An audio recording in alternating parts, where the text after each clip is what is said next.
Assalamualaikum warahmatullahi wabarakatuh. Bertemu lagi dengan Bu Nila dalam pembelajaran Pendidikan Agama Islam dan Budi Pekerti kelas 3. Pada kesempatan ini kita akan belajar pelajaran kelima yang berjudul Sholat Kewajibanku. Dalam materi ini, kita akan belajar tentang yang pertama, pengertian ibadah sholat, yang kedua tentang hikmah sholat, yang ketiga tentang urutan gerakan sholat, dan yang keempat, rukun sholat. Yang pertama, pengertian ibadah sholat. Di situ sudah ada mind map tentang sholat ya, judulnya yang ada di tengah berwarna merah tentang sholat. Sholat secara bahasa artinya adalah doa. Kemudian sholat itu termasuk dalam rukun Islam yang kedua. Kalau yang pertama adalah syahadat, kedua sholat, ketiga puasa, keempat zakat, kelima adalah haji. Jadi sholat adalah rukun Islam yang kedua. Kemudian sholat diawali dengan takbiratul ihram dan diakhiri dengan salam. Sholat itu bisa mencegah dari perbuatan keji dan mungkar. Kemudian sholat adalah tiang agama, ya.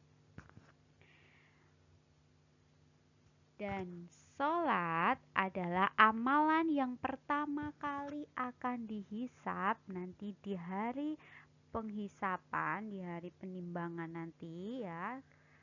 Amalan yang pertama kali yang akan dihisap oleh Allah itu adalah amalan sholat kita. Kemudian apa pengertian sholat secara istilah? Kita baca bersama bahwa sholat secara istilah adalah serangkaian ucapan dan gerakan tertentu yang diawali dengan takbiratul ihram dan diakhiri dengan salam. Nah, melaksanakan sholat itu berarti menyembah Allah Subhanahu wa Ta'ala, memohon ampun kepada Allah Subhanahu wa Ta'ala, berdoa pada Allah Subhanahu wa Ta'ala, dan bersyukur kepada Allah Subhanahu wa Ta'ala. Jadi, sholat itu termasuk ibadah yang utama, ibadah yang wajib dikerjakan oleh umat muslim. Di sini ada gambar keluarga yang sedang menjalankan sholat berjamaah. Sholat adalah kewajiban setiap muslim. Sholat, melaksanakan sholat sebagai salah satu bukti pengabdian diri kita kepada Allah Subhanahu wa Ta'ala. Kenapa kita harus mengabdi kepada Allah? Karena kita adalah hambanya Allah. Hamba itu artinya budak. Ya, kita itu budaknya Allah. Jadi ya harus mau diperintah oleh Allah. Sedangkan Allah Subhanahu wa Ta'ala itu adalah raja kita. Pemilik seluruh alam semesta ini itu adalah Allah Subhanahu wa Ta'ala. Sedangkan kita ini hanyalah hamba yang harus tunduk dan patuh kepada Tuhannya, yaitu kepada Allah Subhanahu wa Ta'ala. Salah satunya adalah dengan menjalankan sholat. Nah, teman-teman, ayo kita sekarang laksanakan sholat 5 waktu. Ya, apalagi usia kalian sudah berapa tahun? Sudah 9 tahun ya, 8 atau 9 tahun. Sudah saatnya untuk berlatih menjalankan sholat 5 waktu. Ada apa saja sholat 5 waktu itu? Ada subuh, zuhur, asar, maghrib, dan isya. Sudah hafal belum berapa rakaatnya? Ya. Sholat subuh 2 rakaatnya. Sholat duhur 4 rakaatnya. Sholat asar 4 rakaatnya. Sholat maghrib 3 rakaatnya. Dan sholat isya 4 rakaatnya. Jadi dalam sehari semalam kita wajib menjalankan sholat 5 waktu. Ya, subuh, duhur, asar, maghrib, isya. Kalau dijumlah semuanya, sehari semalam kita menjalankan 17 rakaat. Nah, sholat 5 waktu itu termasuk wajib. Apa artinya wajib? Yaitu melaksanakan sholat ya, ketika wajib itu akan mendapatkan pahala. Ketika kita mendapatkan pahala itu kita bisa sama dengan menabung tiket ke surga ya. Tetapi ketika kita meninggalkan sholat, itu kita akan mendapatkan dosa. Dan dosa itu nanti bermuaranya adalah ke neraka. Nah, teman-teman semua tinggal memilih nih, pengennya ke surga apa ke neraka. Kalau teman-teman inginnya ke surga, maka jangan pernah meninggalkan sholat 5 waktunya. Ya, kerjakan dengan disiplin, kerjakan dengan istiqomah. Kalau masih bolong-bolong, mulai saat ini dikerjakan, berlatih mengerjakan sholat 5 waktu dengan baiknya. Ketika kita meninggalkan sholat 5 waktu, maka ancamannya adalah dosa dan neraka. Na'udzubillahi min dzalik. Kemudian, yang selanjutnya adalah kita akan belajar tentang hikmah sholat. Nah, hikmah itu artinya manfaat, keuntungan. Apa saja itu? Yang pertama, dengan sholat kita selalu mengingat Allah. Dengan sholat menjadikan kita anak yang disiplin. Kenapa kok menjadi anak disiplin? Karena sholat itu melatih kita disiplin. Misal ketika sholat subuh, ketika azan subuh, waktunya sholat subuh. Azan duhur, waktunya sholat zuhur. Tidak bisa sholat duhur dikerjakan di waktu subuh. Sholat maghrib dikerjakan di waktu subuh, tidak bisa. Jadi sesuai dengan waktunya. Hal itu melatih kita untuk disiplin. Kemudian yang ketiga, hikmah sholat terbiasa hidup bersih. Kenapa? Karena setiap akan sholat kita selalu bersuci, yaitu berwudu. Nah, itu menggambarkan bahwa sholat itu melatih kita untuk hidup bersih. Yang keempat, hidup tertib dan teratur. Ya, karena dalam gerakan sholat itu harus tertib dan teratur. Nah, hal itu melatih kita menjadi hidup tertib dan teratur. Yang kelima, hati menjadi tenang. Ketika kita sholat, hati kita menjadi tenang. Kenapa? Karena ketika kita sholat, itu kita dekat dengan Allah Subhanahu wa Ta'ala. Apalagi ketika kita sedang bersujud. Nah, ketika bersujud itu merupakan posisi ketika kita sedang dekat dengan Allah. Maka ketika kita bersujud, perbanyaklah berdoa. Kemudian yang keenam, membina kebersamaan, persatuan, dan persaudaraan. Jadi ini merupakan hikmah dari sholat berjamaah. Kemudian yang ketujuh, memelihara diri dari perbuatan dosa. Jadi sholat itu mencegah dari perbuatan keji dan mungkar. Kalau sholatnya baik, insya Allah dan sama Allah akan dijauhkan dari perbuatan dosa. Selanjutnya, kita akan belajar tentang urutan gerakan sholat. Nah, apa saja urutan gerakan sholat itu? Di sini ada gambarnya, perhatikan. Yang pertama, berdiri tegak menghadap kiblat seperti ini, seperti pada gambar. Yang kedua, takbiratul ihram dengan membaca Allahu Akbar. Jadi takbiratul ihram itu caranya mengangkat kedua tangan ya di samping telinga sambil membaca sambil membaca takbir Allahu Akbar. Kemudian yang ketiga, setelah takbir kita berdiri bersedekap, meletakkan tangan di antara dada dan pusar. Ingat, tangan kanan di atas tangan kiri. Jadi yang di atas itu tangan kanan, ya, jangan tertukar. Setelah berdiri bersedekap, dalam posisi berdiri bersedekap, ya, kita membaca doa iftitah, surat Al-Fatihah, dan juga surat-surat pendek atau surat-surat di Al-Quran. Gerakan selanjutnya yang keempat adalah ruku. Ya, ruku itu seperti pada gambar. Ya, kedua tangan memegang tumitnya, memegang lututnya, ya, maaf, memegang lututnya.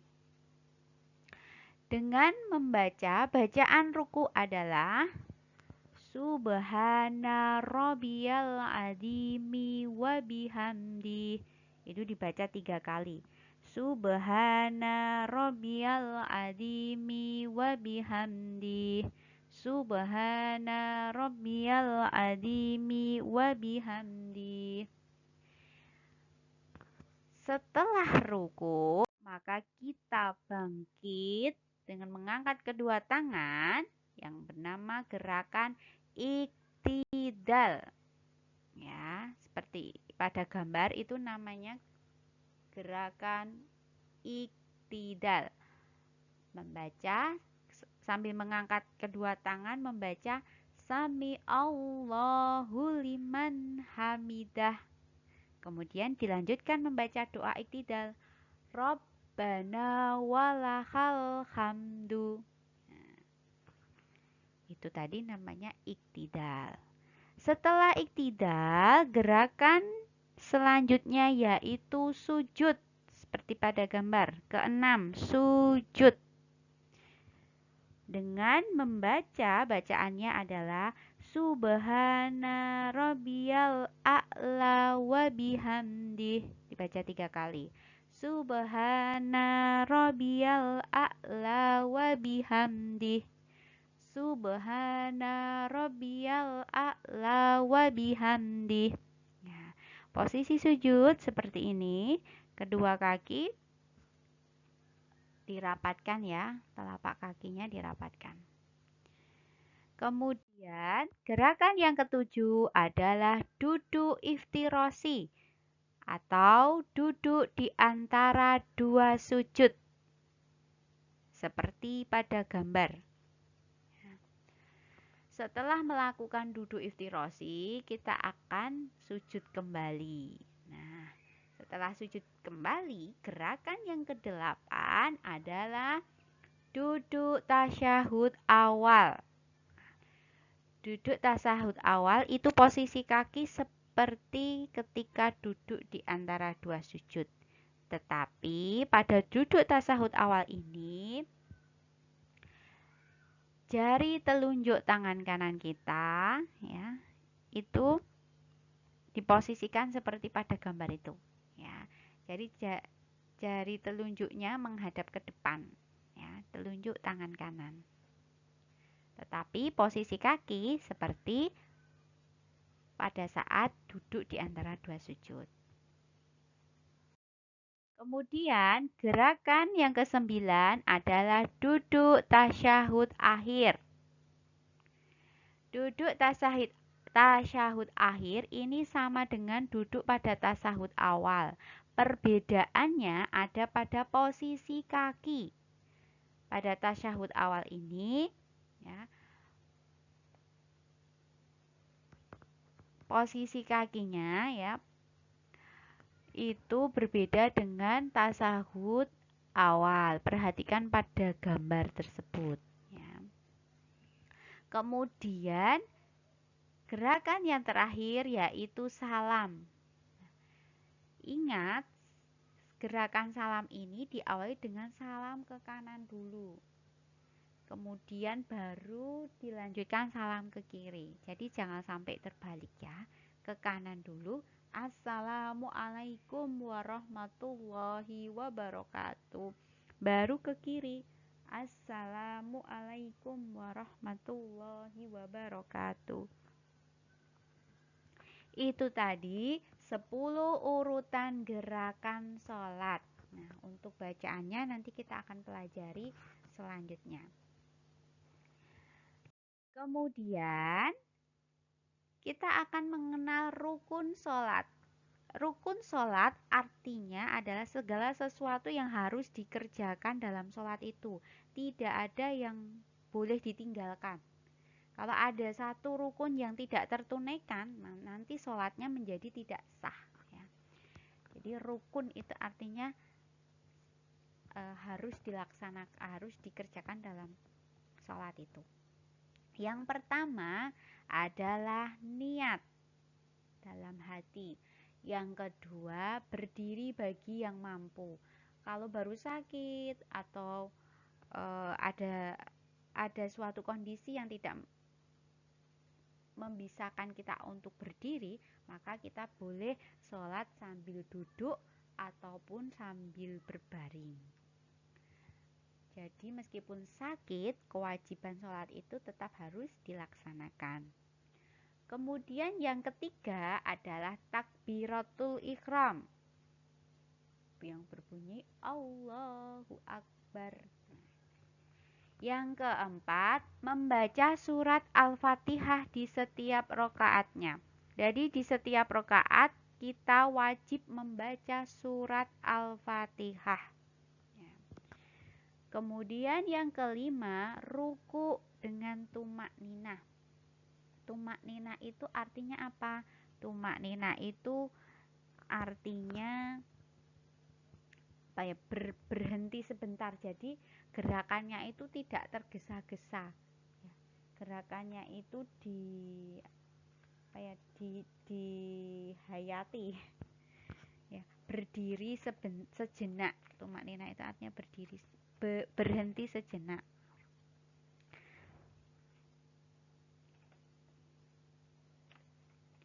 Kemudian yang keenam adalah iktidal dengan tumak ninah. Yang ketujuh, sujud dengan tumak ninah. Yang kedelapan, duduk di antara dua sujud atau duduk iftirosi. Dan yang kesembilan, duduk tasyahud akhir. Yang kesepuluh, membaca tasahud akhir. Yang ke-11, membaca sholawat Nabi saat tasahud akhir. Yang ke-12, salam. Dan yang ke-13, tertib. Itulah rukun-rukun sholat yang tidak boleh terlewatkan dalam menjalankan sholat. Ketika ada yang terlewatkan, sholatnya menjadi tidak sah. Demikian penjelasan tentang sholat adalah kewajibanku. Untuk bacaannya nanti kita akan pelajari selanjutnya. Sekian dari Bunila. Selamat belajar. Wassalamualaikum warahmatullahi wabarakatuh.